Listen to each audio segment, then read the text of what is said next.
I think a lot of freelancers struggle with communication. They would rather, especially copywriters, like we've said on other episodes, we tend to be an introverted type, and so we're happy to close a project, get paid, and then we're just going to disappear, do our work for a month, and then come back to you when it's all done. And what ends up happening is you don't get to the end of that month uninterrupted. The client instead starts poking you, wondering where things are happening. And as soon as they start doing that, they start having doubts in their mind. Like, is this guy doing the work? Is it going to be any good? Is this going to be just another flaky freelancer?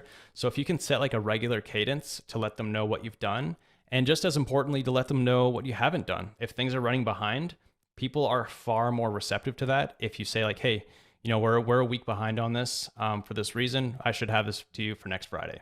And that's usually pretty good for a lot of people. It's rare that it's not. Like we're not saving babies in this line of business, so people can usually wait a week if that's what it takes.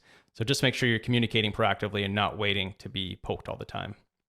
Yeah, and just to give just to add some specificity to that, like for me personally, I never go more than a week without, I never go more than 7 days without communicating with the client.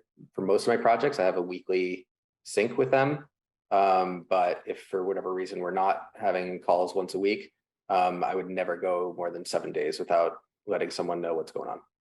Yeah, that's a good rule. Even make it just a point, like every Friday or whatever, like block off a little bit of time where, say you're working with two or three people, like you're just going to touch base with all three of them. You could probably knock that out in 15, 20 minutes. It's not too hard. Yeah, And here's where I am and here's what to expect next and when. Yeah.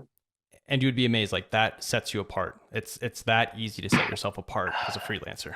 There's so many freelancers who are just setting the bar real nice and low for us. It's perfect. So we can do these little, I mean, I have clients say things sometimes where they're impressed with something that I do that just seems so basic to me, or I'm Yeah. like, what do you mean?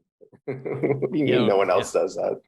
It's true. I mean, we're competing against like the freelancer.com crowd, the Fiverr crowd. Like these are all touch points that a lot of clients have had. And so if you can give them that, and this doesn't seem like a premium experience, but if you can give them this type of experience, it's a premium experience.